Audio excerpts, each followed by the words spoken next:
Welcome, everyone.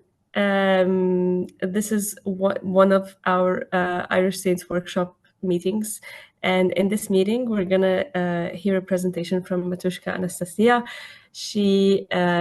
Her and her husband, Father Robert, run a mission in the west of Ireland. So you should check out what they're doing. And today she's going to present her own research about Celtic Christianity. So please go ahead. Hi everybody. Let me go share my screen. Yeah, Gordon, that's great. Okay. Here we are. So Celtic Christianity is quite a big topic.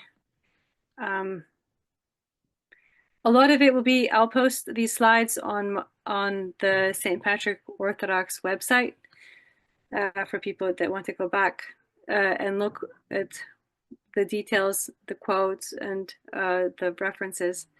And some of the citations I might need to update because I haven't double checked to make sure that they're all clean, but that they're all like there and intact and go to where they need to go. So I'll post those with updated with complete information.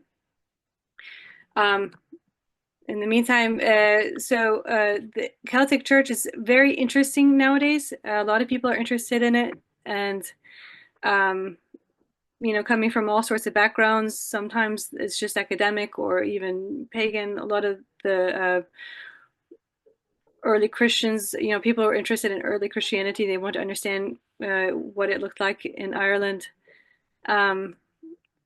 Sometimes the research is very helpful. Sometimes it's not so helpful. A lot of it lacks understanding of the Orthodox origins of the Celtic Church. There's a neoclassical idealization of paganism that sometimes bleeds in, and generally they also view it through the lens of Western Christianity, which whose theology can it's corrupted or incomplete compared to so we'll go through a little bit of why the saints did what they did in the early Celtic Church.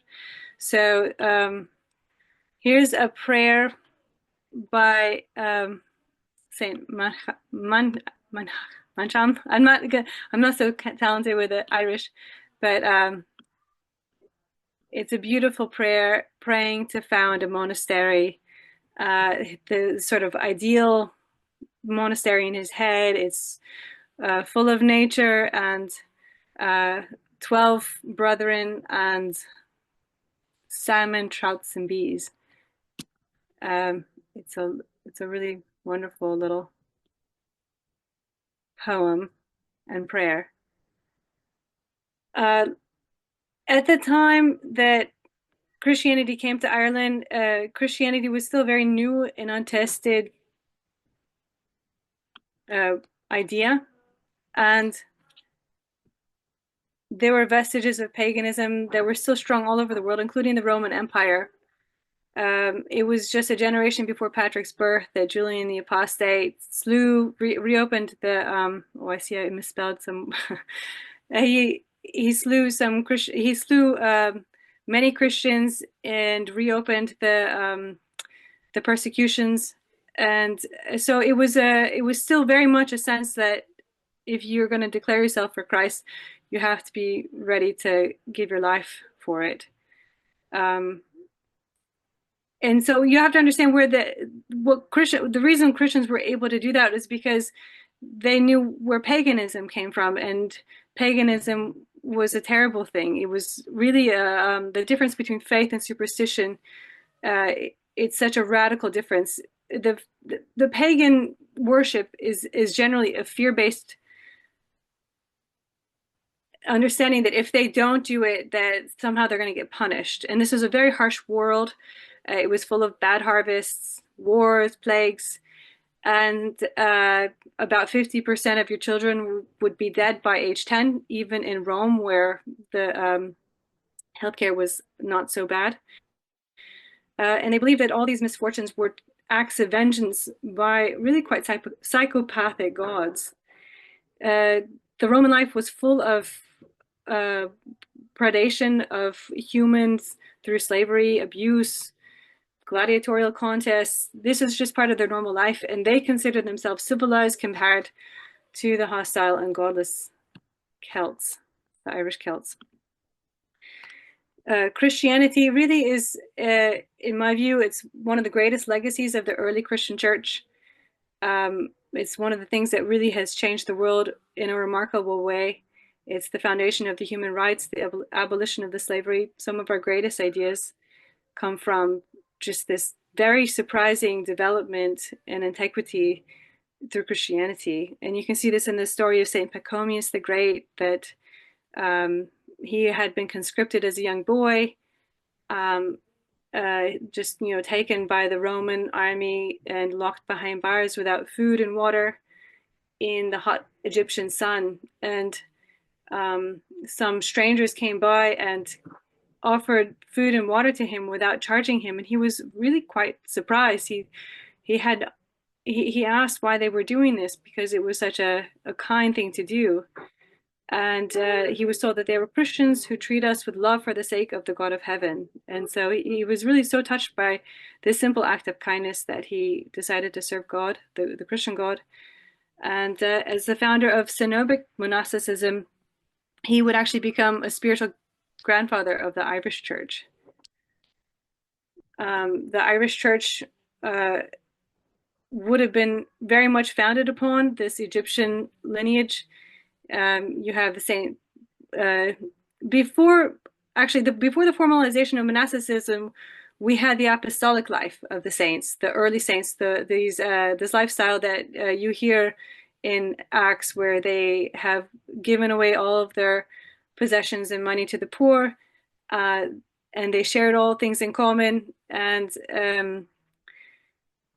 it was like an asceticism, like a pre-monastic ascetic lifestyle. This would have been the lifestyle of, say, for instance, Saint Nicholas of Myra Lycia, because that he actually preceded the formalization of monasticism. But his uncle, in his hagiography, will say his uncle was an abbot, but he wasn't. He was the leader of an apostolic community, Christian community. So the formalization happened in the 4th century, generally starting in Egypt with Saint Paul and Saint Paul of Thebes, Saint Anthony the Great, who taught Saint Pachomius, and Saint Pachomius, they say, received his first rule of monasticism from an angel, and his disciple Saint Basil the Great, he came up with a rule that the Orthodox Church uses today based upon the rule of Saint Pachomius. Saint Honoratus, he also based his monastery in Lorraine, in France, upon the order of Pachomius around 410, and Saint Patrick would have been one of his first disciples. In 415, Saint John Cassian would have opened a similar monastery in Marseille, upon which Saint Benedict would later base his rule. And the Egyptian influence is archaeological. The archaeological evidence is very clear that there was a lot of interaction between Christian Egypt and Christian Ireland. I mean, we can go through all of them, but they're there. You have this psalter that's lined with Egyptian papyrus found in an Irish bog. You have a catalog of Gaelic place names from 1920, which found around 500 places in Ireland referred to old hermitages with this, with like a desert, the name like Desert or Desiert, this appellation that refers to the desert. And if you look closely at the high stone crosses, they consistently feature the Egyptian desert fathers Anthony and Paul, sometimes Pachomius, and even in the Book of Kells, you can see that the bishops in the Book of Kells are distinguished with Egyptian regalia and fans, papyrus fans. So let's go back to before, this Christianity, and take a look at the ancient Celts. Julius Caesar describes them in his Gallic Wars. He had interacted with them in France in war, and he found them to be, this is where they get this very, like, they were, in his mind, rather barbaric. They tended to rely heavily on human sacrifice. And the Druid priest would perform the rites, and because they think that unless the life of a man be offered for the life of a man, the gods cannot be, will not be favorable. And usually they would sacrifice thieves or robbers, but when a supply of that class is wanting, they would even use the innocent. And they might, at a leader's funeral, they might throw in the slaves or the wives or even maybe the children of the leader to the pyre, the funeral pyre. They also had a head cult. So it's clear that they venerated the human heads posthumously, and there's some a Greek historian talking about how they would carry them off the battlefield, still, very bright red, as something of a trophy. There was a Roman historian describing how they severed the head of the Roman general, plated it with gold, and drank from it in a Druidic ritual. And we have the old Irish myths about severed heads still continuing to talk and prophesy, in somewhat necromantic powers. So the warfare would have been with Druids. Druids were sort of the part of the fighting. They served as priests, teachers, doctors, the intellectual class of the Celtic society.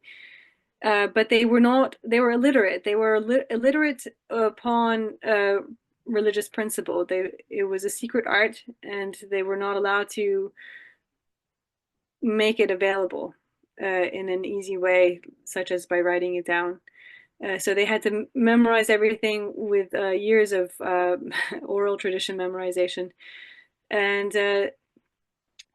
in battle, they could do a lot of dark things, like bring storms and fogs and strange fires that would burn in, scary ways. And they would have weapons that could speak during battle in a way that would terrify their adversaries. So one of the legendary weapons was a spear of Celtcar, which had to actually rest inside a cauldron of blood to be sated, and it poisoned its owner to death. It was a rather bloodthirsty weapon. And so the question that an Orthodox missionary would have to ask was, how would you introduce Christ to such a society? And we can talk a little bit about Orthodox evangelism, I think, here, because most attempts for the post-schismatic Western Christian church to spread Christianity have been disasters, resulting in the colonization or genocide. You have the bloody wars of the Reformation and the Counter-Reformation. You have papal mercenaries of the Norman conquest. You have Peter the Aleut, an Orthodox Christian tortured to death by Jesuit Spanish missionaries because he refused to renounce his faith in the Orthodox Church. And you can compare this model to the Orthodox missionaries such as Saint Stephen of Perm or Saint Herman of Alaska. Saint Stephen, a wonderful saint, he He spent his lifetime studying the language of the Perm, the Komi tribes of Perm, and he wrote down an alphabet. He created an alphabet based upon their own symbolism, and then he translated for them the Bible, the Divine Liturgy, various hymns of the church. Likewise, you have Saint Herman of Alaska, who protected the Aleut tribes from colonization, who healed the sick. He stopped the tidal wave with an icon of the Theotokos. He lived in extreme poverty and gave everything he had to these tribes. Rather than approaching these people as ignorant and dangerous, and they were dangerous. Some of Saint Herman's brethren were martyred. He approached them with humility and service and love. So, according to Orthodox theology, each human face bears God's image as a living icon. We are made in the image of God, and the likeness of God was lost in the fall, but through theosis, we're able to regain the likeness. And it's worth mentioning that when Christ says, "Be perfect as I am perfect," he really means it. You know, that Saint Onufrius, one of the great Egyptian desert fathers, he describes his teachers, and he said they were perfect. They were as perfect as the angels of the Lord. And he spent 60 years in the west of Egypt, where it's extremely barren, basically Sahara dunes, and he received communion weekly from the hands of an angel. And you also have the example many people have heard of Abba Yosef, who, when asked for guidance by a disciple, held up his hand and said, if you wish, you can become all flame. And his hands were glowing like lamps of fire. So mission work in an Orthodox sense it's like a painting's restoration. The dirt and the damage must be lifted carefully. We have to be careful not to harm the underlying image of God. And God provides us with the skills, the strength, the perseverance to do this work through our prayer and fasting. And it can be very tricky because we have to somehow be able to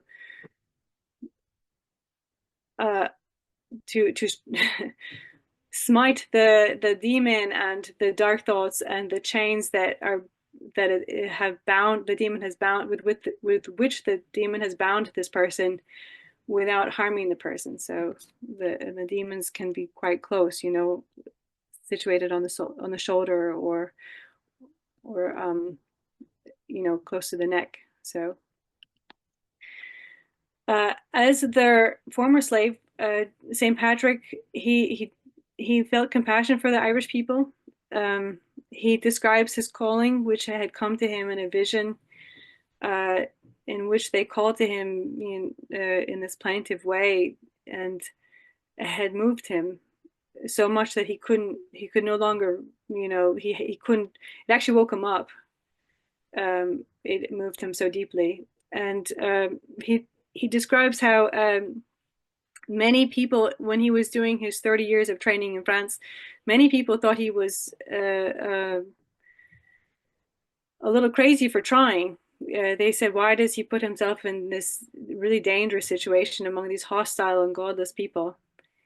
But he did what he did. He followed his calling, and he became one of the most successful missionary in history, as far as, you know, history can be traced. It was a mostly bloodless conversion with very few red martyrs. Red martyrs referring to those who died for their faith. And in 30 years, he was able to free them from a very powerful black sorcery and kindle a burning Christian faith that would really spread, as we'll see. So there is a really nice homily. It's written in Old Irish and Latin from the 7th century. It's called the Cambrai homily, and it explains the Orthodox way of the cross as a person who has compassion for the needs of his neighbor truly carries the cross in his heart. It's a really really beautiful sentiment. And it goes on to describe the different ways of carrying a cross through red martyrdom or green martyrdom, which would have been asceticism, and white martyrdom, which would have been mission work.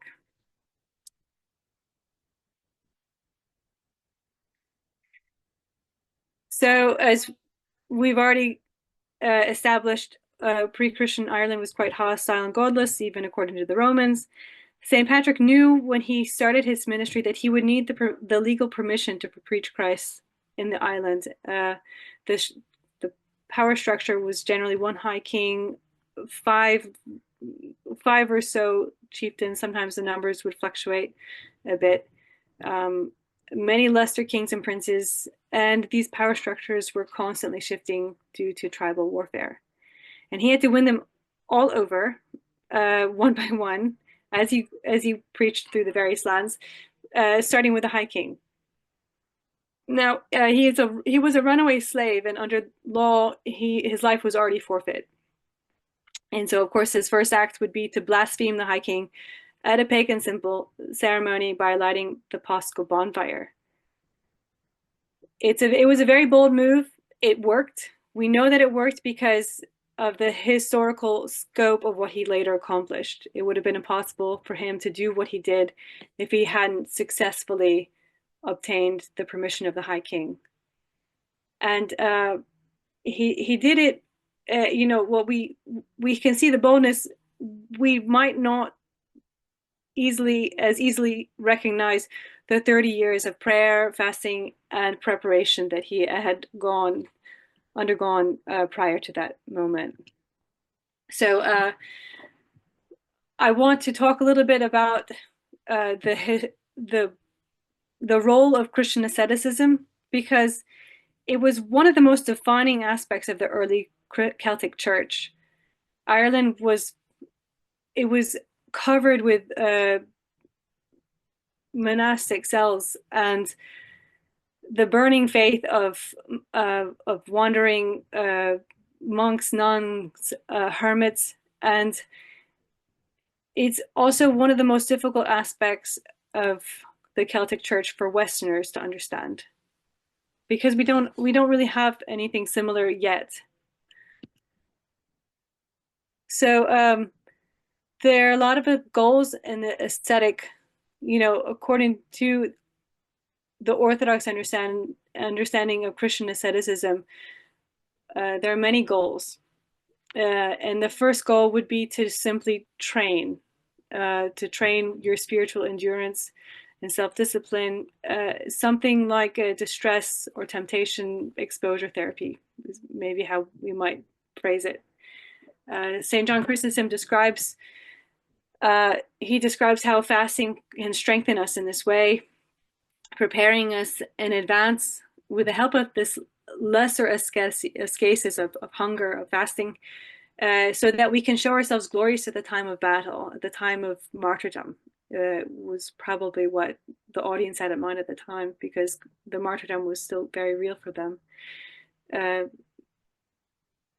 But really, any sort of spiritual battles that we're fighting, fasting can help us build up that strength and build up that endurance.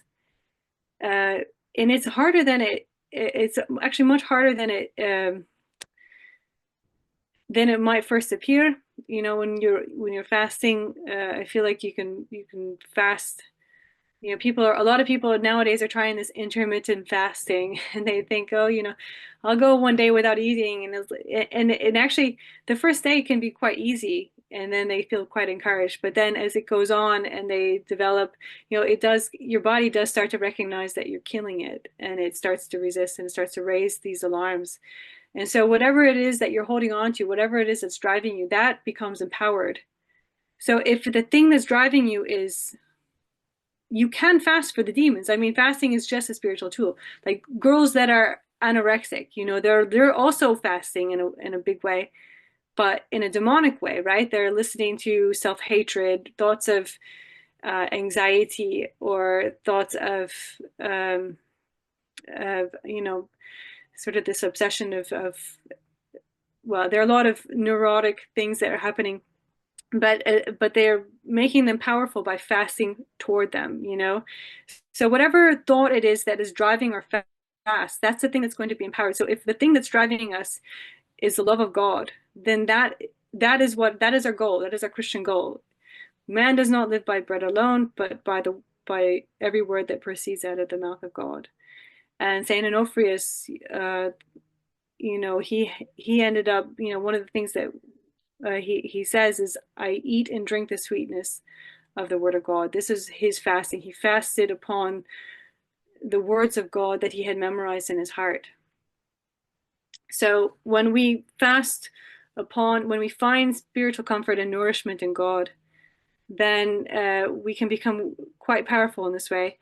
And that will prepare us for the next goal, which would be to submit to God's will. And now submission, it's people don't like the word because it, I think Islam means submission as well. And perhaps there, you know, you might think of tyranny, but submission to God is total. It has to be an act of true love. It's tautologically impossible to force true submission to God. It's not dreadful. It's really a joyful process. It's full of surprises of spiritual growth, and God's secret consolations are always there. And we have to understand what God's will is. You know, when we submit to God's will, we have to have an understanding of what God's will is. God's will is heaven on earth. It's literally in the Lord's Prayer, "Thy will be done on earth as it is in heaven."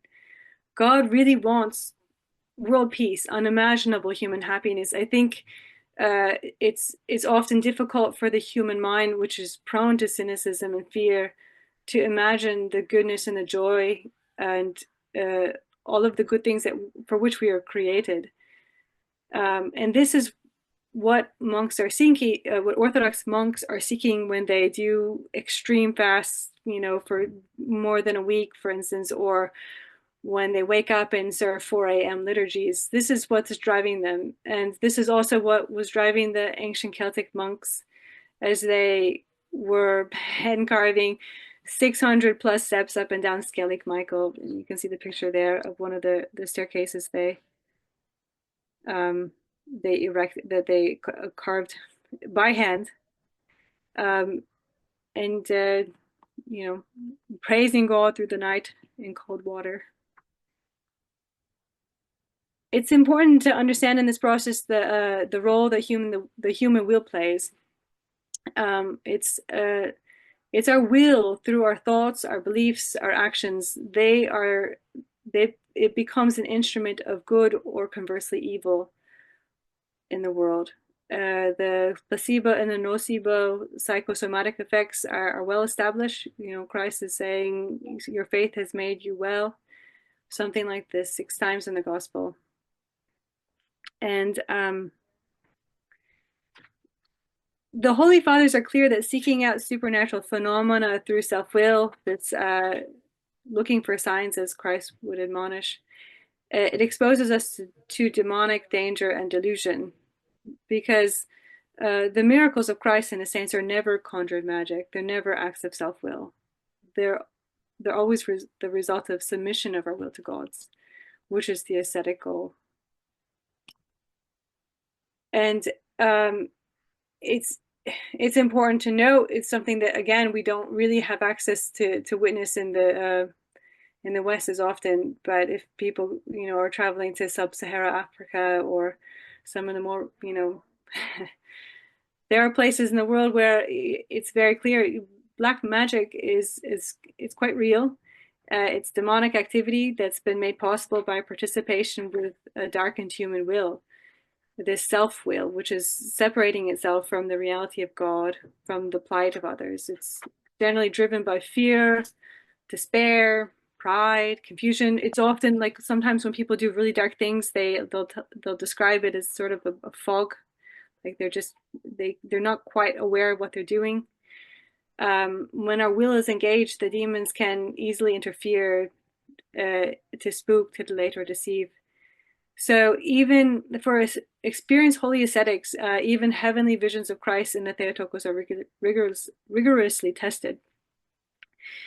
Now we have to remember, in the Celtic society, it would have been rife with despair and dread, based upon their belief structure, based upon the harshness of their reality. So these Druids, they likely would have been extremely powerful.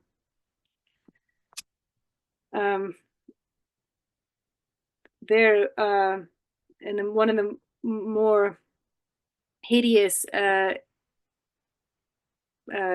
suppose, stories of the pre-Christian Irish narrative. They had worshipped a pagan god, Crom Cruach, who they describe as hidden by many mists, and he had demanded for good harvest, for instance, that they slay their firstborn children to him. So the third goal of our ascetic lifestyle is spiritual warfare. And we recall that the demonic warfare, as Christ says, is won through prayer and fasting. It's not flesh and blood against which we are beset. It's really the darker rulers of this world. So Saint George, he truly loved the Emperor Diocletian. I think this is very apparent in his hagiography, and he promised, "You will tire of tormenting me sooner than I will tire of being tormented by you." And he was undertaking an incredible. He was aiming for the conversion of the hearts of the Nicodemian, the people of the city of Nicodemia, and perhaps even the Emperor Diocletian, he was a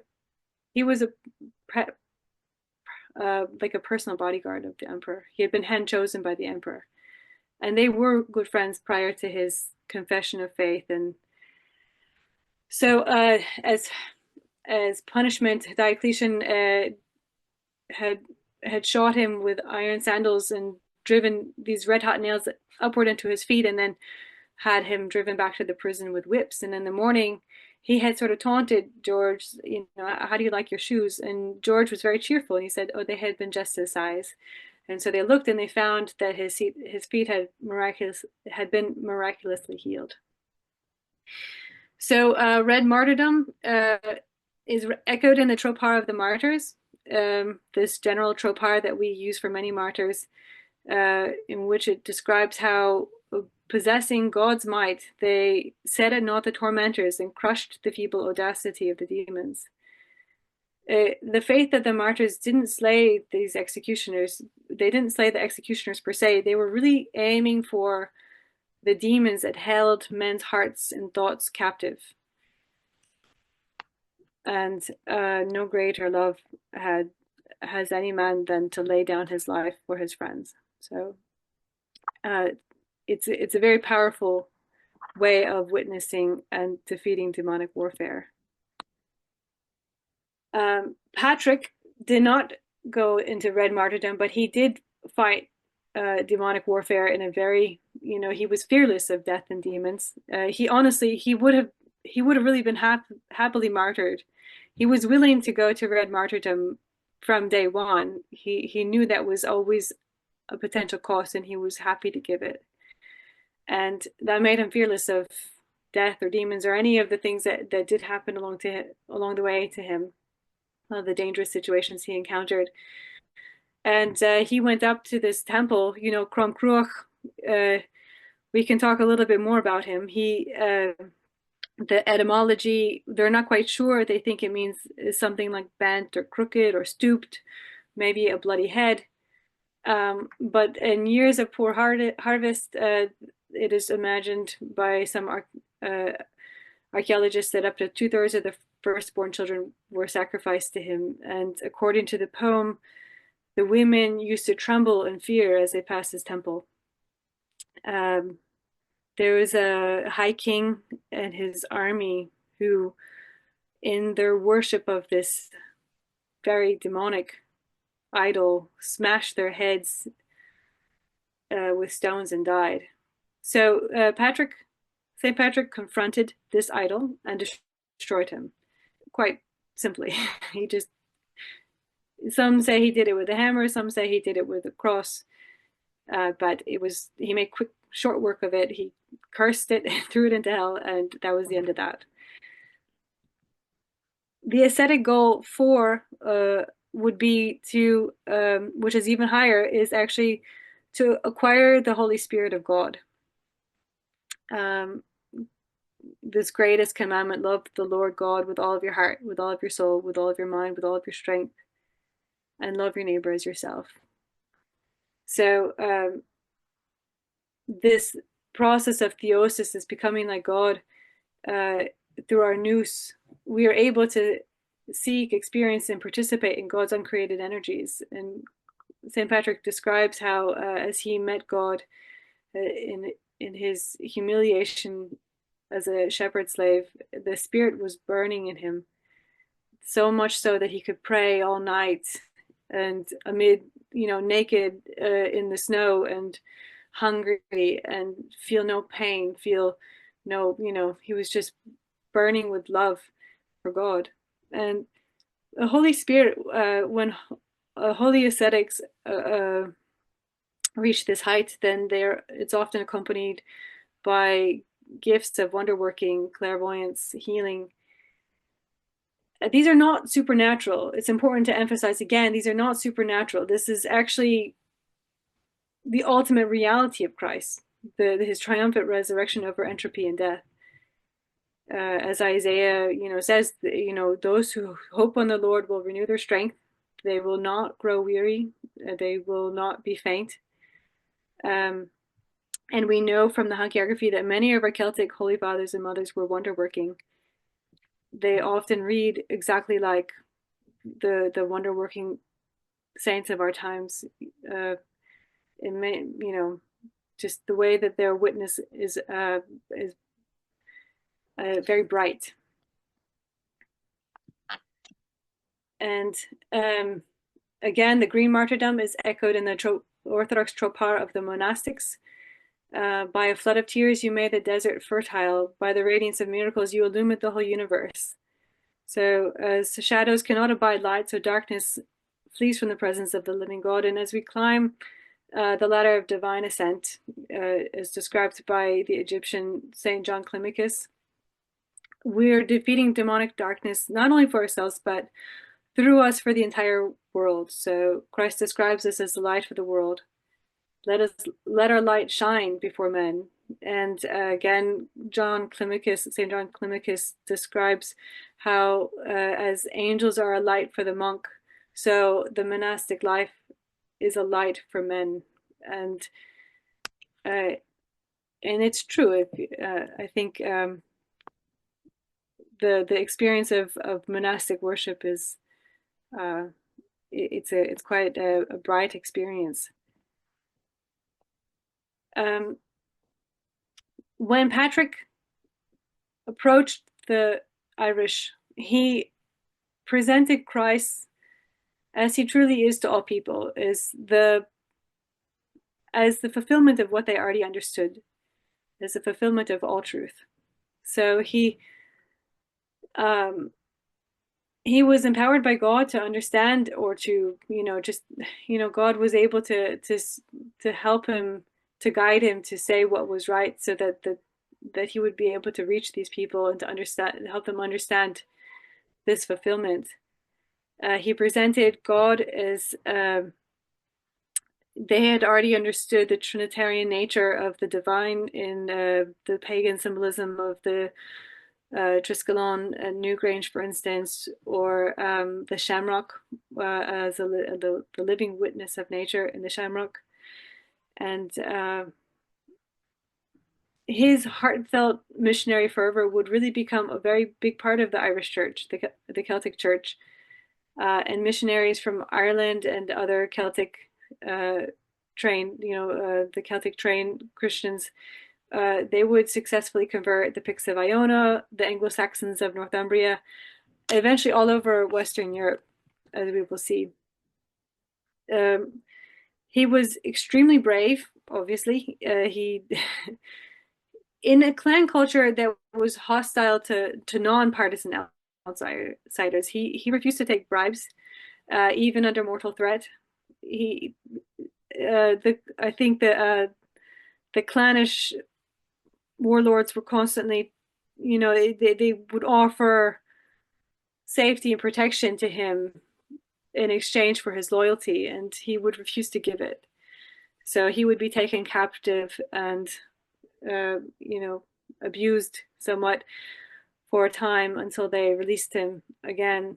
He had no fear of these things because he understood that he was in God's hands, and that God would sustain him, unto the end. And he refused to accept any payment for his services, baptism or clergy or anything. He describes how he says, "I spend myself for you so that you may have me for yours." And he presents Christ as the true son because he knew that the son for the early Irish, it meant life for for these pre-Christian Irish, not just literally with the growing of crops and pastures, but spiritually as well. The ancient temples were often, like Stonehenge here, you see, and it's precisely aligned to the solar calendar. He actually says, you can see this quote here, "We believe in and adore the true Son," and he uses the word, the Son, S-U-N, that is Christ, he will never perish. So, and another time he refers to Christ as the true Son, and then using the word S-O-N, the Son of God, in his wordplay. He taught that Christ was the light of the world, and that the Son is a prefigurement of Christ. And the Celtic cross, as it now, this is a taking of his understanding. It incorporates the sun image with Christ to show Christ's triumph every day over darkness and death. And many of the early Celtic references to Christ, to God, were as the king of the sun. So, I'm not going to try to pronounce this word again, but it means in Old Irish, king of the sun. And this is a quote from the Stowe Missal, written in the 8th century, but likely with text from the 6th century, in which you can see this profound understanding of the relationship between, this symbolism of Christ as the light of the world, the Jesus Son, the Son of righteousness, that we might walk in the light, that we might be sons of the light. So the early and unique practices and the legacy of the Celtic Church. We don't know everything, but we can see from the texts that we do have that they based their rule on a founding abbot, that there was a diversity of rules and structures, but they shared, all of them, a very strict practice of prayer and fasting. They typically ate only one meal in the afternoon. They also they thought highly of 12 companions, the number of 12. 12 after the 12 holy apostles, they had the 12 apostles of Ireland, the 12 brethren of the poem that I shared on the first slide.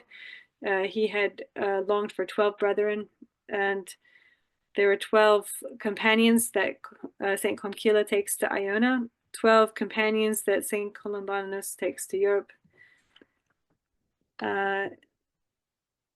The monastic culture tended toward very severe self-discipline and asceticism, tempered with enduring kindness and cheerfulness and gentleness towards others. So it was very orthodox.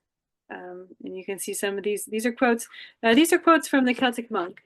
This is a wonderful book. I don't know if anyone wants to see more. It's It's just a translated.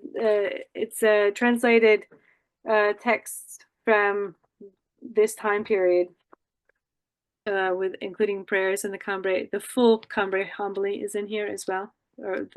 It's just a fragment. Sorry, it's just the full fragment is available for translation in this book. And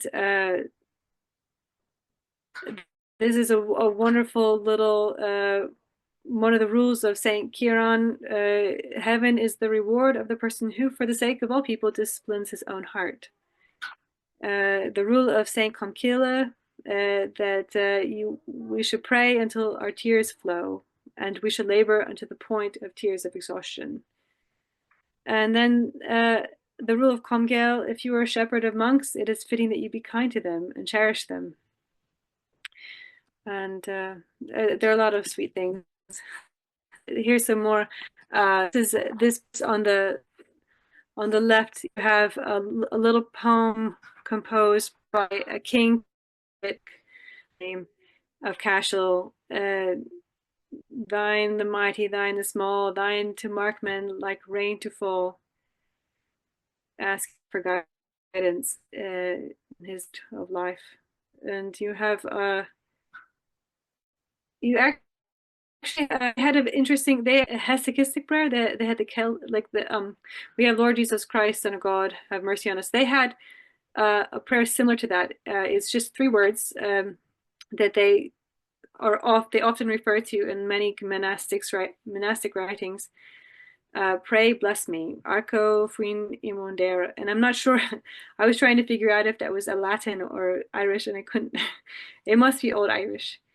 It translates somewhat to like, pray, bless me, or I ask thee blessing. And that was the word that they tried to always have on their lips as they worked during their day. In this lies the heart of the rule: to love Christ, to shun wealth, to remain close to the heavenly King of the Sun, and to be gentle toward all people. So, as we know, they were very valiant in their asceticism. This first quote is from Saint Patrick himself, describing how, as he was as the Holy Spirit was burning in him, he would pray through the night, and he wouldn't feel the snow and the ice. And this valiant asceticism was very much adopted by the Celtic monastics. It was very much a part of the early Egyptian monastic church as well. You know, the Egyptian monks were, as we see, very similar. They had very similar practices, actually. They were often called to recite daily the full Psalter, so the 350s, the 150 Psalms of David. The Celtic monks would punctuate each psalm with "God help us." They would often perform 300 prostrations a day, and they would fast. And many people don't know this, but when Patrick fasted for 40 days on Croagh Patrick in 441 during Lent, he was actually following the custom of many of the Egyptian monastics of the time. Saint Zosimus met Saint Mary of Egypt during a similar fast, in which he and the brothers went out for the 40 days of Lent to pray in the desert, you know, in the more remote corners of the desert on their own. Druidism disappears by the 5th century, and I know a lot of modern interpretation. You know, there's this thought, oh, maybe Jesus was like the Jesuit bully. You know, he was forcing the conversion of these nice Druids. But in fact, there were very few martyrs on the other side. The Druids seemed happy to acknowledge Christ as the fulfillment of their belief system. And you can see this in the quote attributed to Saint Comkila, that Christ, the Son of God, is my Druid. The Son of Mary, the great abbot, the Father, the Son, and the Holy Spirit. And again, Christ, the Old Irish referred to God as the King of the Sun. showing the integration of pre-Christian ideas into Christ. It's possible that some of the unique practices of the Celtic Church had Druidic origins, such as the Celtic tonsure and the dating of Pascha. It's not from St. Patrick. St. Patrick, according to his synodal letter, actually recommended the Roman tonsure and the Roman Paschal date. And we know that the Roman-styled St. Ceolfrith, he disliked the Celtic tonsure because it reminded him of wizards. And it's we can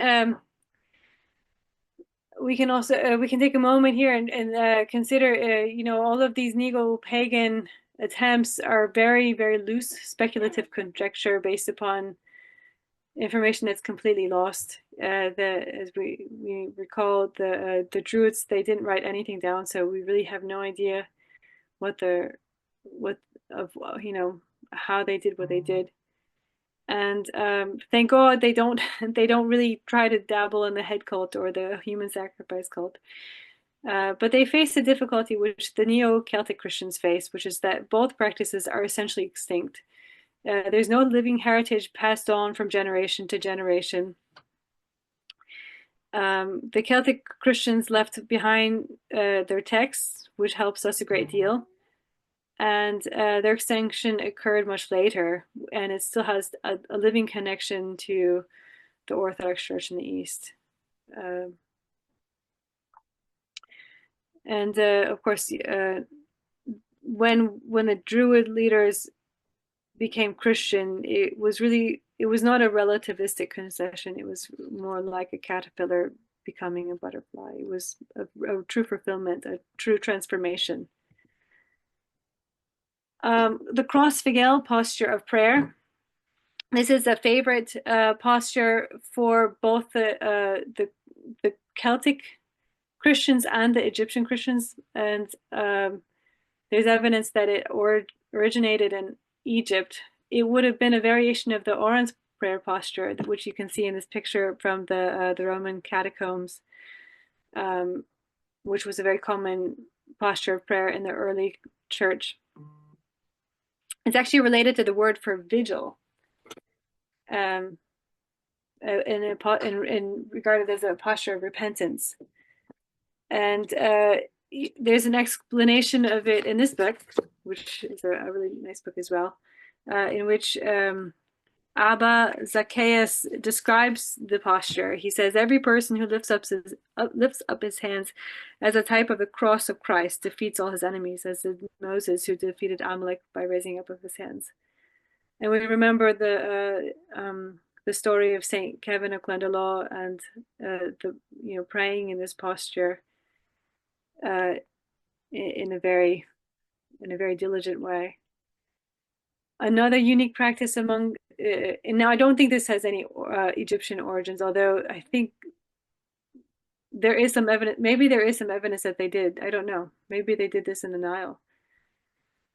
But the Celtic Christian often prayed as an ascetic feat in frigid water. And this slide is full of examples of the hagiography, showing how the various Celtic saints were said to have prayed in frigid water as a part of their prayer and ascetic attempts. And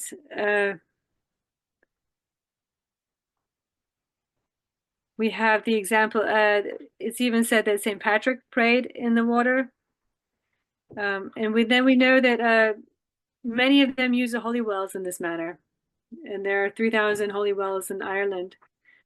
It's often referred to in their hagiography almost incidentally. I feel like if you Google search, praying in water Celtic Church, nothing comes up. It's really, I was able to find a lot of these examples from an academic journal, which you have to pay for.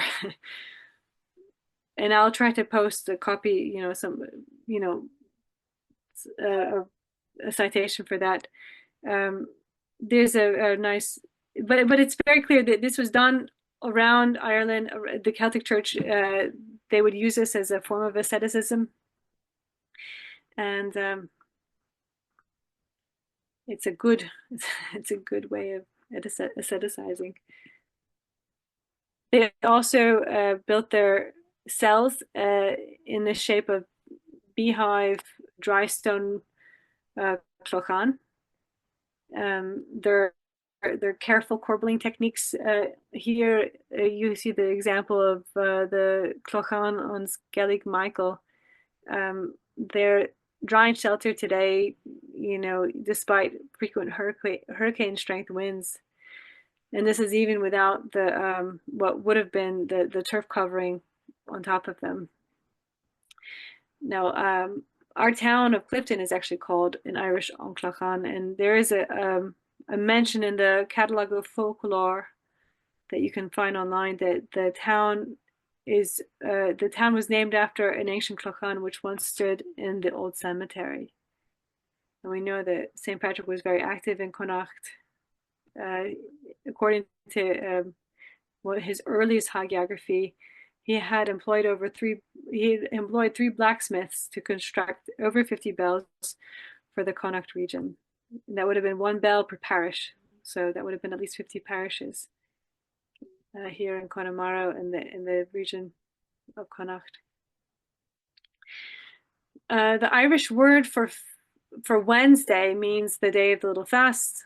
Thursday means the day between fasts. Friday means the day of the big fast. Some of us here already know this. It strikes a chord with the Orthodox Christians who still fast on Wednesdays and Fridays. They also practice a full abstention before the 9th hour. That would have been 3 p.m. And these fasting traditions actually derive from early Jewish practices of fasting, which had become Christianized in the early church. We remember the self-righteous Pharisee of the Gospel of Luke, who bragged that he fasted twice a week. They used to fast on Mondays and Thursdays, and the Christians had moved these days to Wednesdays and Friday to remember Christ's betrayal and crucifixion. And the Jewish practice had been to calculate the day from the 3rd hour, from the 9th hour to the 9th hour. So sorry. Yeah, so about 3 p.m. and they would have had a 24-hour fast, starting at the 9th hour into the 9th hour the next day. And so the Orthodox day, we continue to follow this. We begin each new day at Vespers. Sunday begins with the vigil, the vigil that we hold on Saturday night. And it's interesting to note that the Theotokos, who would have been a consecrated virgin of the Jewish temple, she would have observed these very strict fasting practices. The ancient title of Ireland had been the Insula Sanctorum et Doctorum, the island of saints and scholars. They had relied on the royal appointment of a man called the Bard, who would memorize and compose the meta-narrative of the clans through poetry and song. He essentially preserved the collective memory of the clan. And when literacy came to Ireland through Christianity, many of them became scribes, and they were able to write down all of the things that they had to learn in Druidic bard schools. They were finally able to write down. They created their own alphabet. They also preserved the classical literature of the dying Roman world, as described in Thomas Cahill's book, How the Irish Saved Civilization. I don't know if anyone's read that one. It's a nice. That's a nice book. Ireland became the center for learning for much of Western Europe. Many of the princes were sent to Ireland to receive their Christian upbringing. The Celtic scribes, they had created one of the earliest vernacular written languages of Europe. They originally started with ruins of Ogham, and they also they learned Latin. They often knew Greek, Hebrew. Later, they learned Saxon and Norse. They often wrote in a mixture of Latin and Old Irish. And their their language is very distinctly Christian, as we saw with the Wednesday and Friday. Their hello, it means God be with you, God and Mary be with you, God, Mary, and Patrick. And they were really one of the most, they were quite remarkable. Their ability to write and to communicate truth was really quite, it was in a subtle way, it was really quite remarkable. This was at the time that the Anglo-Saxons were writing Beowulf, the high point at which, the hero tears off the arm, of Beowulf. Meanwhile, the scribes are really, the precision and the subtlety of their understanding, which they're conveying in their language, is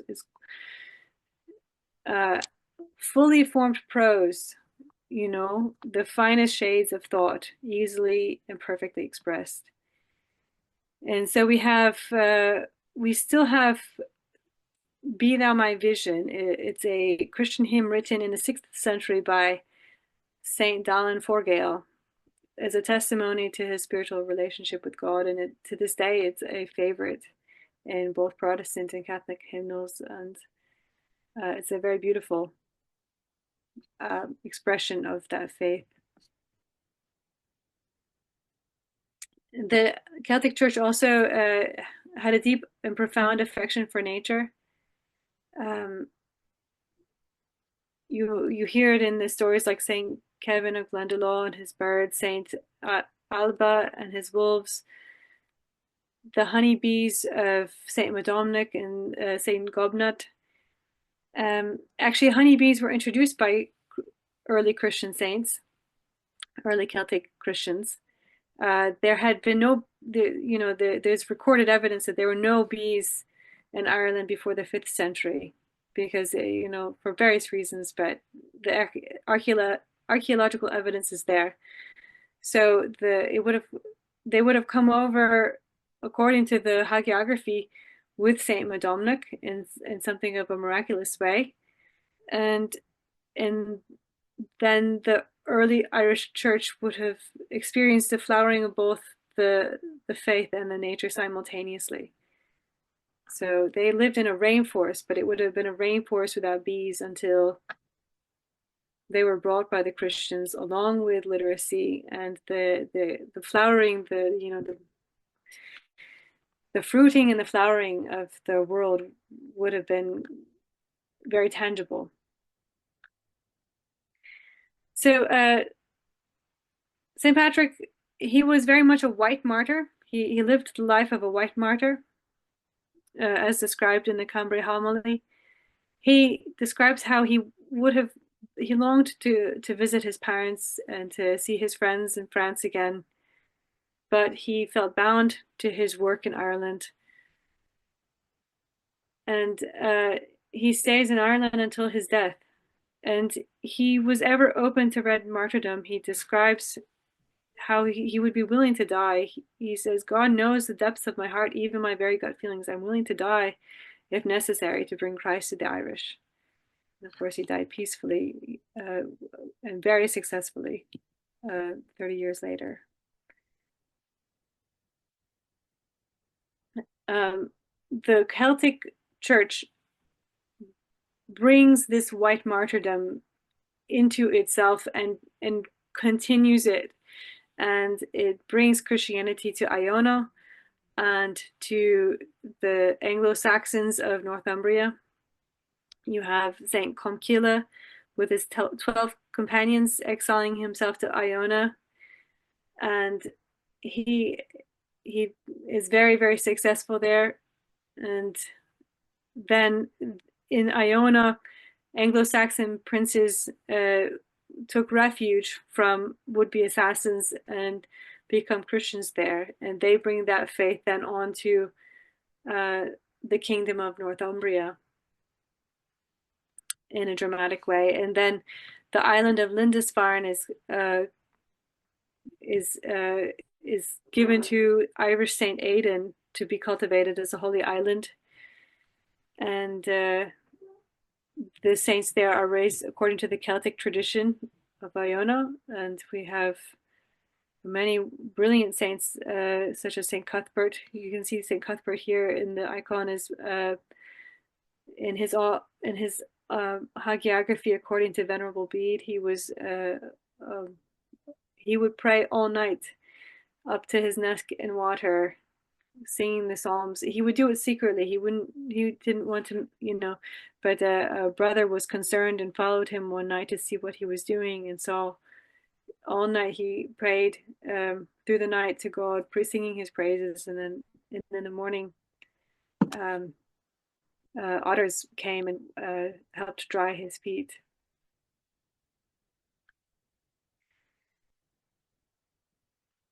In the meantime, the Roman Empire of Western Europe had been raised by men like Attila the Hun. Attila the Hun ranks as probably the most iconic of all of these men. He was known as the Flagellum Dei, the Scourge of God. He believed that he had been given the sword of Mars. He really believed this, and so for him, spilling blood, like piercing human flesh and watching the blood flow, was a religious experience. Really, it was a worship of violence, very demonic.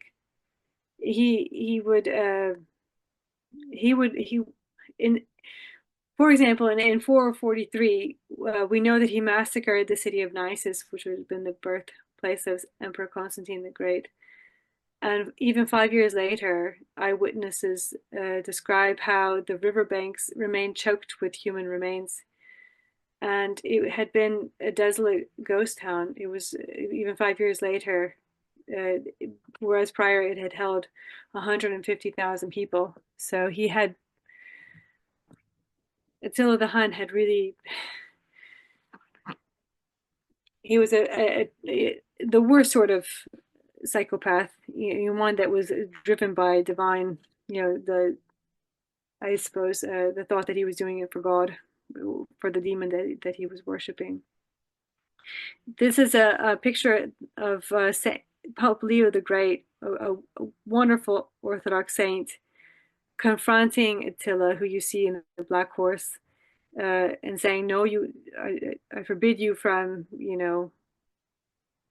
massacring Rome," because Attila had been planning to massacre Rome.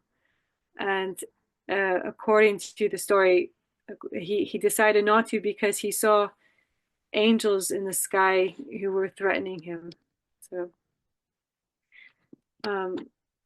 in the wake of all of these dreadful armies going around torching everything and killing everyone, Western Europe had been resettled with pagan Germanic tribes such as the Franks, the Vandals, the Goths, the Lombards. Lombards it just means long beards in German.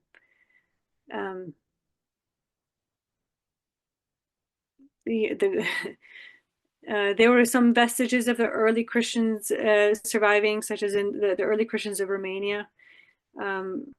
You have places like what eventually became the Kingdom of Bavaria was a composite of the Celtic boyar tribe, a few Roman soldiers, and the Germanic folk, the Germanic-speaking folk. It's interesting to note that many of the Germanic tribes practiced pre-Christian monogamy. They were monogamous even before Christianity. And we know that monogamy, in an anthropological way, it stabilizes social bonds and structures because the men, rather than warring among themselves, cooperate for the collective benefit. And obviously this is very helpful when it comes to, pointing all of your spears in the same direction. They could present stronger force of arms than the Roman or the Celtic societies, who tended to be more fractious, and their social bonds were a little bit more passion driven. And so I think it's not an accident that most of Western Europe is eventually resettled with Germanic tribes. I mean, you have France. France is still, it speaks Latin, but actually France, the name France is derived from the Frankish kingdom, which would have been a Germanic tribe that eventually adopted Latin, like a Latin Romanization of their language. Likewise, the Lombards in northern Italy. But it also, I mean, this monogamy was probably also the driving force behind the success of the Anglo-Saxons when they came into Britain. And when the Celtic missionaries come to Western Europe around the 7th and 8th century, they were very concerned to find that Christianity was nearly forgotten. There were remnants of Christian communities here and there, but they were scattered. They often had been without clerical oversight or practice, liturgical practice, for 200 years. You can see these in the picture above the structures high in the cliffs. You can see the windows. These were early Roman Christian,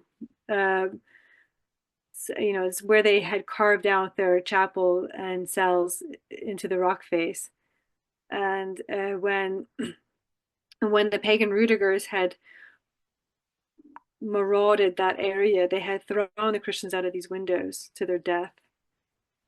And then that was in 477, and then there hadn't been any sort of Christian activity in that area for almost 200 years. Then I think Saint Salzburg, Saint Rupert of Salzburg was the first one to come to them and try to rekindle what was left of the Christian faith there. And his companion and eventual successor, the Irish Saint Virgil. And these Celtic missionaries, such as Columbanus and his 12 companions, they were tireless and very, very successful in their efforts to encourage, instruct, and reinvigorate the church in Western Europe. I don't think many Irish people themselves understand. I think we've forgotten about these saints. We don't. Many of these saints, they really aren't remembered in Ireland anymore, but in the places where they settled, in the little corners of Europe where they ended up, they're still remembered. The Germans still remember how Saint Fridolin. Now, Fridolin means the little peaceful one in German, or so, something like that. It is probably the German nickname given to him. He probably had an Irish name. He was an Irishman. He had resurrected briefly a dead man to settle a legal dispute, and that had so astonished the folk that they all converted to the faith, including the disputing brother. And the Italians remember how the Irish prince Saint Fridianus saved the city of Lucca from a raging river. The Swiss recall how Saint Gallus, also an Irish missionary, he stole the pagan idols and drowned them in a huge lake, and they were extremely angry with him at the time, but he retreated into deep into a bear and wolf inhabited alpine forest and made a hermitage there. And 30 years later, they were begging him to become their bishop, and he actually refused that. He wanted to stay in his hermitage, but he trained his disciples there, including Saint Magnus, and that eventually became a great center of Christian learning in that area. So it was a very successful evangelism, and as it was being so successful, I think in those moments, we have already the seeds of, unfortunately, the decline. The Romanization of the Celtic Church, it was actually there from the very beginning. Saint Patrick was actually it means it's an appellation that means father in Latin, and he encouraged the Roman tonsure, the Roman Paschal calendar. It's also interesting to know he encouraged the head covering for priest wives. So we know that they had married priests in the early Celtic Church. the unique and spirited practices of the early Celtic Church, they gradually declined as it adopted the forms and practices of the Roman Catholic Church. And this would have been a slow development over the course of several centuries, and it wasn't a problem at first. The Northumbrian Council of Whitby in 664 was fully supported by many Orthodox saints. Meanwhile, the Anglo-Saxon princes and princesses continued to be growing. They were raised by the Irish monastics, sort of these proto boarding schools, to receive their education. The truth is, there were a lot of problems developing in the pre-Norman Irish society that were starting to become a difficult. It was starting to affect the faith in a negative way. The Viking attacks starting in the 8th century laid waste much of the Celtic Church. They were destroying the churches and killing the priests and robbing the treasuries and making it life very difficult for Christians. Dublin had served as a Viking slave market, and we know, this is a bit of Irish history, but we know that Ryan Borrow defeats the Vikings at the Battle of Clontarf on Good Friday in 1014. But this was already, even then, it was quite a damaged church, and many of the clergy at the time, they complained of some serious problems. There was some of the problems were sort of there from the beginning. Some of them had developed. There was a succession of abbots through heritage, like through the bloodline of married bishops and metropolitans, which would have included the appointment of laymen to ecclesiastical rank. So men who hadn't even taken orders. So based on just being the son of the former abbot, which is obviously very problematic. There was a shortage of clergy and a shortage of churches, intact churches, so that for many people, the practice fell out of practice. There was a widespread neglect of church attendance, tithing, confession. Even the rite of marriage was very tenuously applied.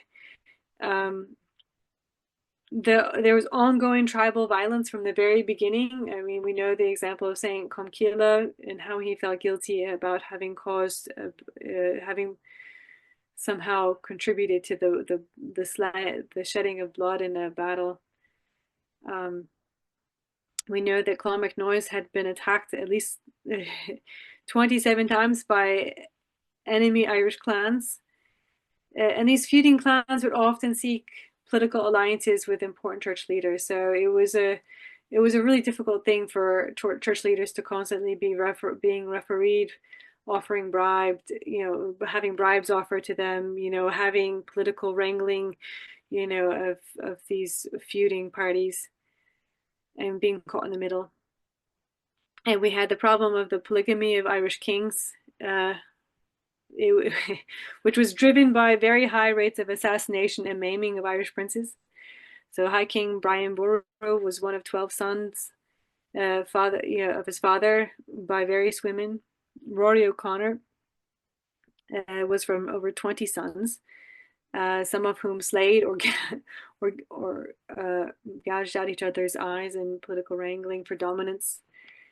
I think there's even Rory, I think he might have committed fratricide as well. So there were some serious problems, and we should know a little bit about the Normans, these essentially papal mercenaries. They were originally pagan Vikings who had invaded French coastlines and who had adopted Christianity as a pretext for political legitimacy. So the French king had offered them the region of Normandy in exchange for their fealty and tithes, and in his requirement, his prerequisite was that they become good Catholics.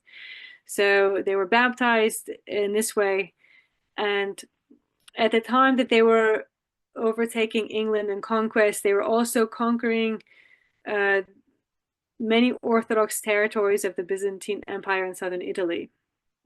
In Naples, near Naples, the Amalfi Coast, it used to be covered in Orthodox monasteries. It was like a Mount Athos, and this region was lost to the Normans in 1071, so very close to the time of the Norman conquest of England. Some of the founding monasteries on Mount Athos were Latin Rite. This is a picture of the Amalfinon Benedictine monastery, which had been destroyed by Catholic crusaders in the 10th century. And it's easy to say, oh, yeah, the Catholic Church, why did they do all that? Well, actually, it's easy to judge, right? In the late 8th and 9th century, there were very serious existential threats bearing down on Western Europe. You had the Vikings attacking from the north, the pagan Vikings, the pagan Slavs from the east, and the Islamic Moors from the south. And there was a very strong pressure for the Catholics to rally under the Frankish king Charlemagne and the Pope. And the Pope, he was not, the Vikings would raid him as well. So he also felt the need in this time, in this very turbulent political time, to have his own armies to defend his domain. And I think this might have been the first and most devastating heresy of the Catholic Church, this corruption through lust for political power.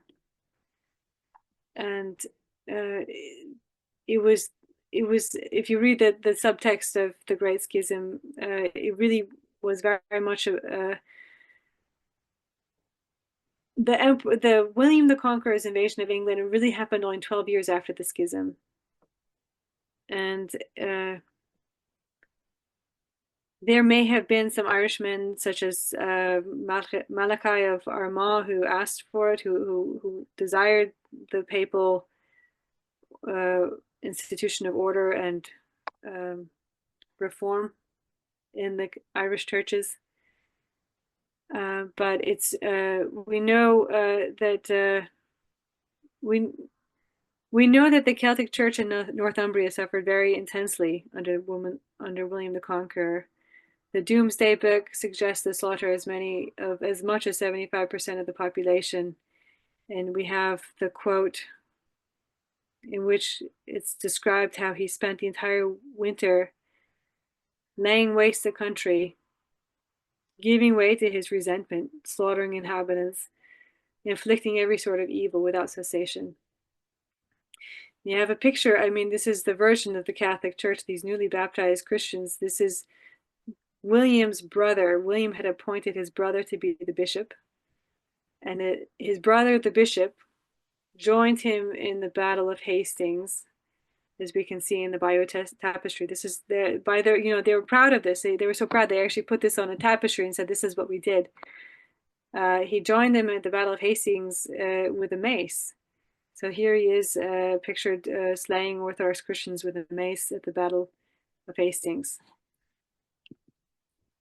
And the Law Nobilitaire of 1155 authorized King Henry of Normandy to invade Ireland and enforce the papal reform on the Celtic Church. You can look at it.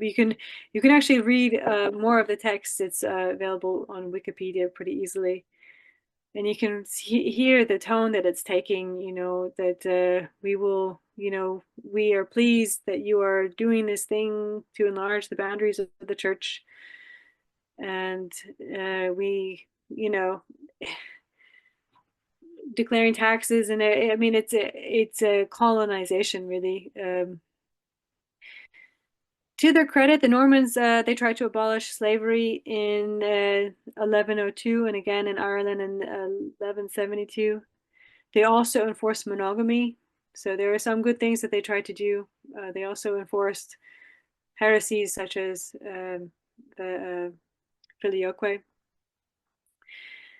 Interestingly, the secretary to the Archbishop of Canterbury's, in writing to the Pope, complaining about this problem of the Celtic Church, he describes the Irish as barbaric and impious, which is very similar to the description of them by Patrick's friends as hostile people who do not know God. It's a funny little connection there.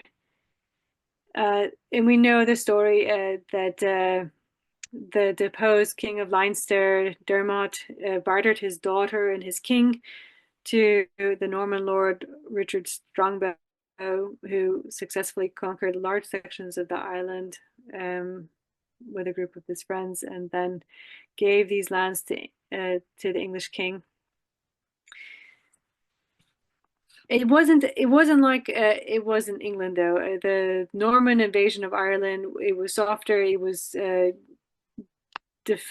Irish defended themselves successfully. It was checked by the High King Rory O'Connor. They were able to establish some of the port towns. So you have the old town of the town wall of Galway, constructed to protect the Anglo-Norman invaders from the native Irish. And so as we can see, this is from beginning to end, the Celtic Church at its height, it was really a powerful Orthodox witness. It was full of this outpouring of the Holy Spirit in valiant pursuit of Christ and his cross. And it was able to spread true faith across Iona, Northumbria, Western Europe. And it's something that as Eastern Rite Orthodox Christians, we can think about this example, we can think about this history, and honor our Celtic fathers and mothers, and aspire to their brilliant faith and asceticism. As for the Celtic form, I think this is much harder, and now maybe it's possible. I don't know. We have a God, our God is a God of the impossible. It's something that we often think about. In the tropar of the resurrection, God is a God of the impossible. He trampled down death by death, and we know that certain hagiographies have been revealed posthumously, but this would really be, it's only possible really to understand and to fully, I think, open up the Celtic faith in full through prayer and through, strenuous patience and exertion of faith. And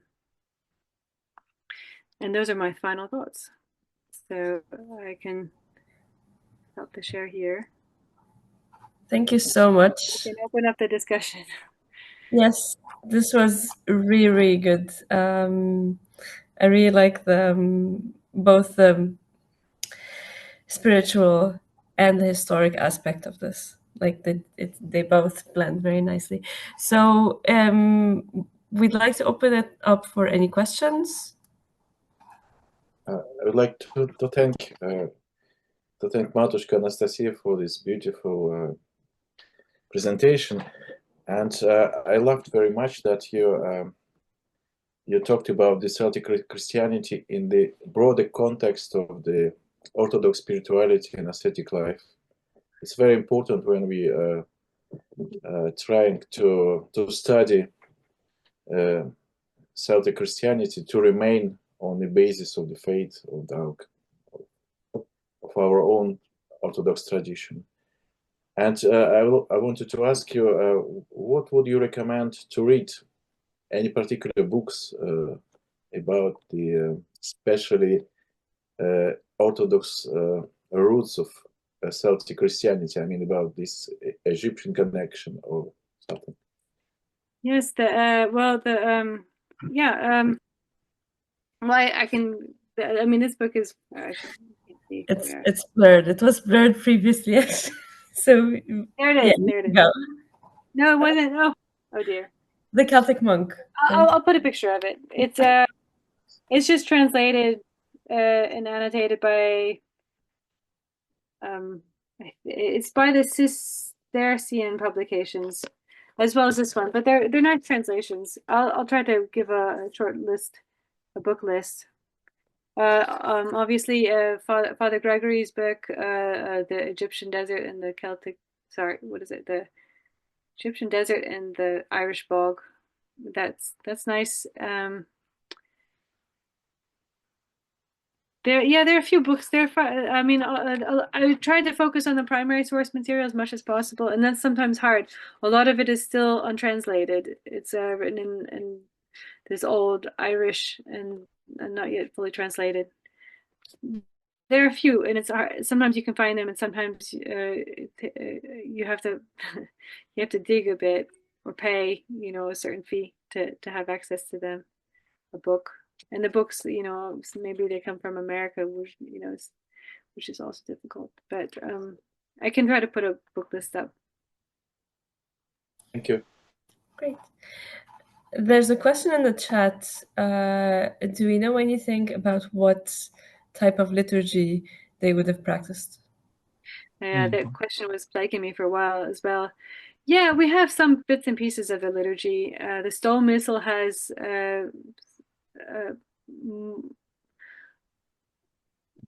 I think it was written for like a traveling priest, so it would have had sort of the abbreviated notations that he would have the role that he had played in it. We have bits and pieces. I don't think we have a full text yet. I know there are many Orthodox attempts being made to try to understand it all. I heard once that it might have even been at some point it was actually celebrated in the vernacular, and it's very difficult for me to.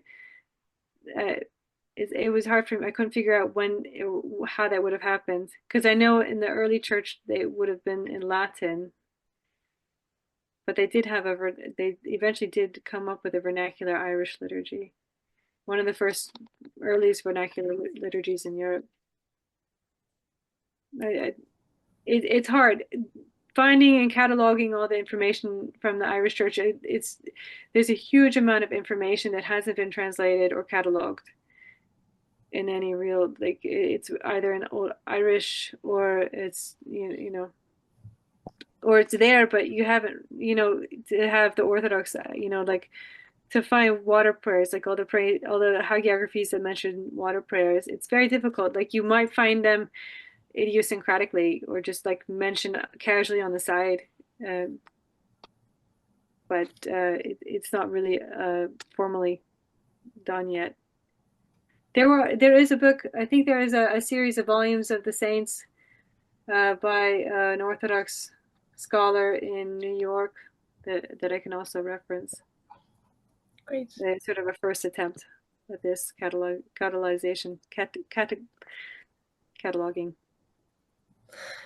I think Father Christian has a question. Yeah, thank you. Can you hear me? Yes. Lovely. Hello, Father. So yeah, just about this subject. First of all, thank you, Matushka Anastasia, for this lovely and complex introduction to Celtic orthodoxy. In relation to the liturgy, the Stole Missal have been mentioned for a lot of time. So actually, there are studies, and they're very pretty recent, about the Stole Missal that are containing the Stole Missal are containing services from Gaul, which are coming from the Rome or the Eastern Orthodoxy. So it's very important to acknowledge this, because in Ireland there was no such as different or unique liturgy in any way. If you mention that Saint Patrick, introduced the tonsure of the Romans, there absolutely he introduced the liturgy of the Rome or the Eastern at that moment, 400 or the 5th century.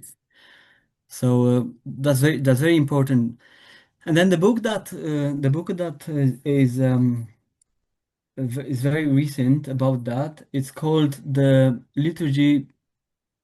I can show it to you, but I have to bring it from the bookcase. But it's called the liturgy before pre-Norman period. It's written by a Catholic priest. His name is Xavier O'Donoghue, who's teaching at the St. Patrick's in Maynooth, St. Patrick's College in Maynooth. So he made a study about the relation between the liturgy before the Normans and its sources, and the most important one it's stone missal. That would be very interesting. If I had access, I would desire very much to see those that research. It's a very important one. The name of the book, yeah. If you could pass along the name of the book, maybe we could, as part of the follow-up to the conversation, kind of exchange the titles of the book. Recommended in the past on the WhatsApp group as well, because it's important to understand the travel from Celtic then to the actual liturgy or the Orthodox liturgy. Because some of the people had the impression that there was a unique Celtic church, which is not true.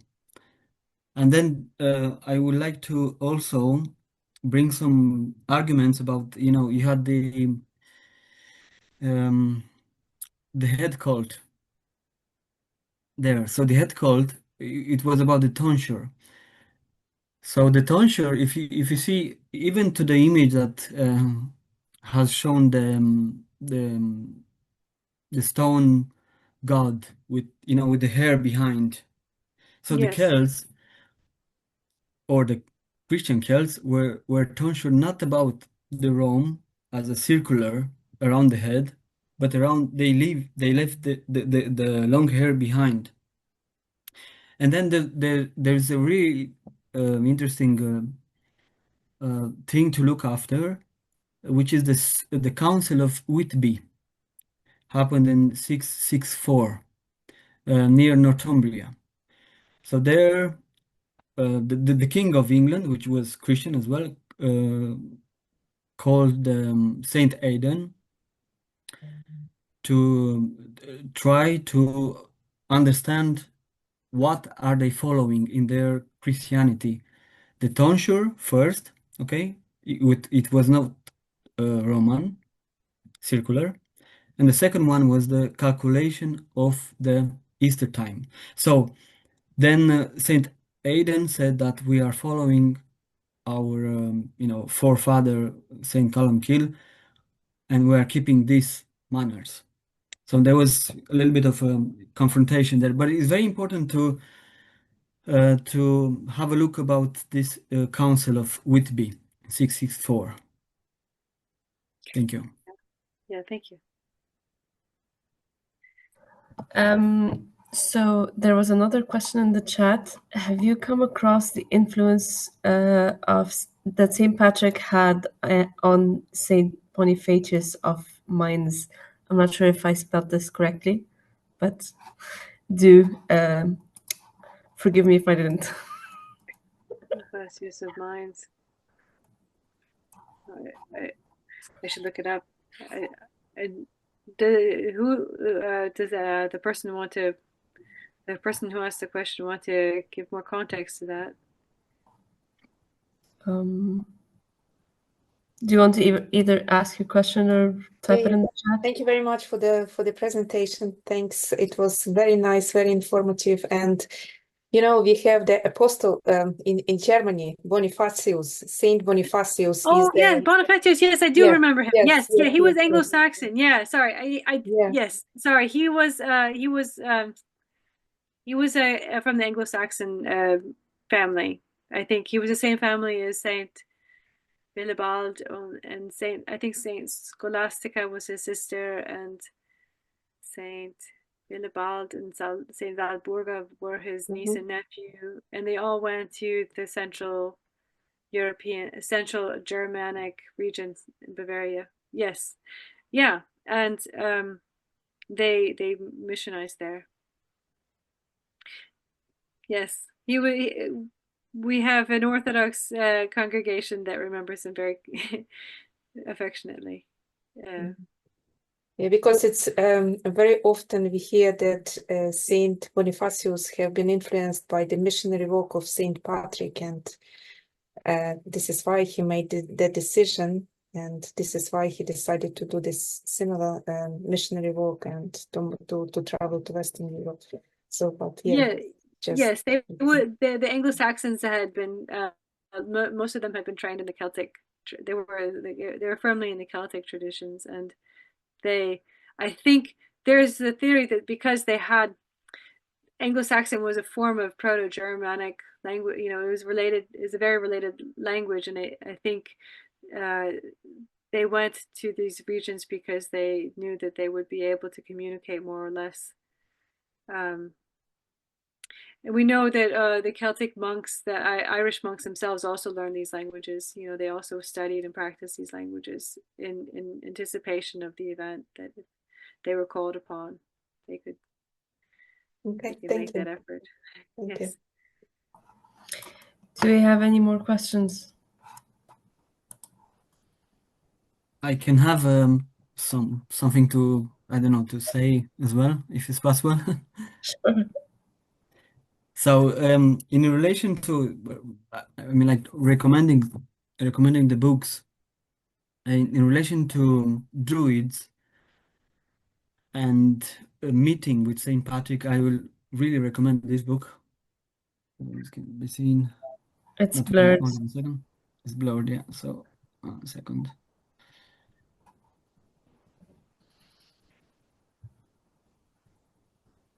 Yeah. So can that be seen now? Yeah. Yes. J. Barry. Yes. I have one of his too. J. Barry. J.B. Burry. Exactly. Yeah. Yes, he's a wonderful story. Yeah. It's lovely. So it does have some stories in there, but he was an historical follower, and I think he's really kind of based on the oral tradition into the history.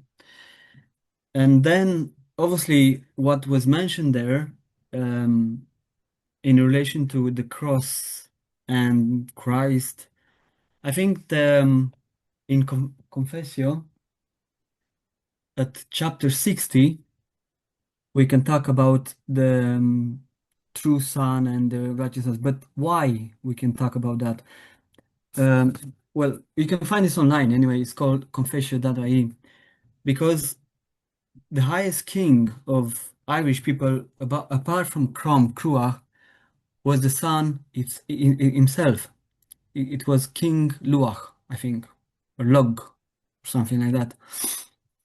So they were worshipping the wind, the rain, but the above all of them was the sun itself. So that's why Saint Patrick is taking that thing onto the Christianity and saying that the Son of Righteousness is that the way he describes Christ for the Celts. And then it's another context that we need to be careful about, and that one is about that in the same period of Saint Patrick, there was a heresy in Britain, the Pelagianism. Pelagianism. Yeah. Pelagianism. So Saint Germanus has been sent by Rome in there to combat it, and Saint Patrick had connection to him. So that's very important to know, in relation to practice, understanding liturgy, things like that. And then another book, and I'll finish with this. Another book will be this. And if you don't find it, you say we don't find books. I found this. Liam the Power. Okay. Liam Power. I Okay. think he's the best that will describe St. Patrick's period in life and biography and so on. Okay. So I bought this with €10 from a bookshop around Dublin by incident. I don't know why. Nice. But I think he's a good scholar. So Okay. if you want to buy it online, probably it's going to cost from the States, probably going to Yeah. cost 50, 60 euros or so. And then, as in Latin, you said about Sancta Iceland or something like that. I will say that I came across in many scholars' writings or describings about Ireland, calling the Insular Academy. Can you repeat that? They're Yeah, calling the island Insular of Ireland. Academy. Oh, yes. Yeah. Insular Academy. Okay, so I think that the Latin version is very good, but I found this in because many of the writings, the modern ones, are in English. They call it the Insular Academy. I really love this. So, and it's just for a reference. Academy. Yeah. Okay. Thank Yeah, you. thank you. Great. Any other questions or additions, comments? No. All right. So thank you again. This was very rich and a very nice talk. And I'd like to also thank Father Michael and Aisling for helping me put this together and practically push me to put this together. And if anyone has a contribution in mind, please let us know for the next workshop. The liturgy topic sounds like a lovely topic, but of course, if someone would like to come with a contribution, that would be great. I think that there are a lot of priests working on it. I think there are a lot of I know that there are a few. I've heard of a few people working on it. It's just it'll take some prayers and some patience and some help from God.